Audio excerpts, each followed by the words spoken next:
Good afternoon. I'm here to read another chapter of Poppy and Rye. This chapter is chapter 22, and this is Poppy Makes Up Her Mind. Though Poppy waited at the tree, Aerith did not return.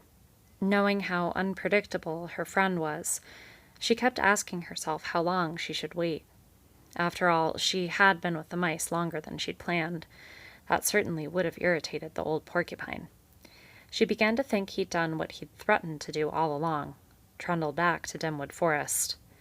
Yet Poppy was quite aware her friend might be doing no more than taking a nap in a nearby log. Normally, Poppy would not hang, but she kept worrying that if she were going to save Rye, she had to act swiftly. Having nothing better to do, she searched about the base of the cottonwood tree for some of Aerith's quills to take back to the nest. When she failed to find any, she became fretful. The thought of sneaking into the beaver's lodge without the protection of things she did not relish. Having no quills set off a nervous train of doubts in Poppy's mind. Would she be able to get into the lodge again? Was Rye's cage breakable? What if she or he got hurt? Would they be able to use a vine to get out of the lodge? And what if freeing Rye did bring greater harm to the rest of his family? Maybe Valerian and Clover were right. Maybe it was all too dangerous. The more Poppy thought, the more doubts she had about her plan. Suddenly, Poppy felt an intense desire to race back to Dimwood Forest and hide. There she would be safe and secure in the world she knew and loved best.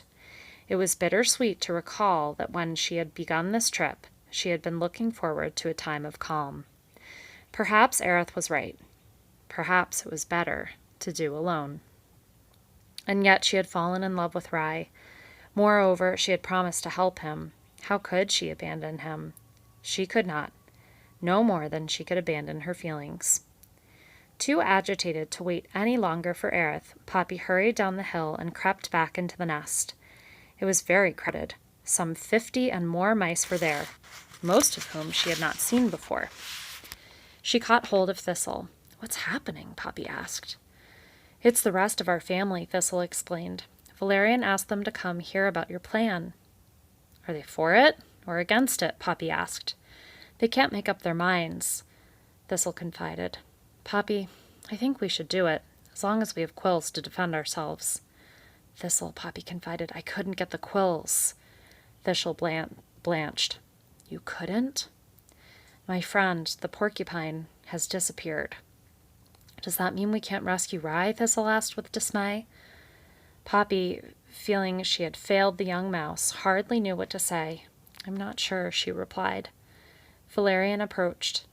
"Poppy, I sent word to the rest of the family about what you want to do," he informed her. "It's so important, I felt everyone should be involved in the decision." "Attention, please," he cried. "The mice don't know her yet," Valerian said by way of introduction. "This is Poppy. She comes to us from out east. She was a special friend of Ragweed's. That makes her a good friend of ours." To this, there were murmurs of assent.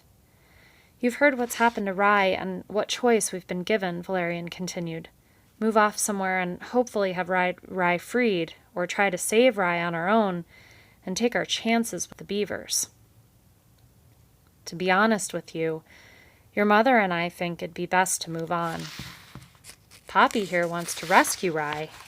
Since this concerns the whole family, we thought it'd be wise for you to hear her for yourselves." Once again, Poppy found herself facing a world of grave, golden faces. Momentarily, she thought of sharing her anxieties, but feared that if the mice knew how nervous she was, they would never give her help. Instead, she simply explained her plan for freeing Rye. "Quills?" someone asked when she was done. "I'm afraid not." A nervous twitter passed over the family. "Need some volunteers," Poppy said almost timidly. Shifted a lifted paw. "I'll..." "Too," Thistle joined in.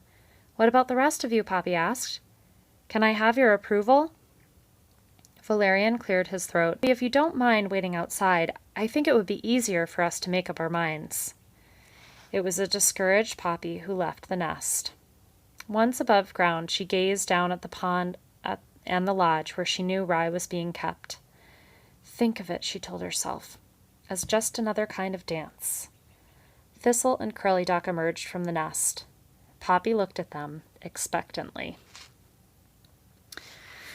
So I'm going to stop there because this is a long chapter, so I will finish the rest in just a little bit. Sorry to leave you on the edge of your seats.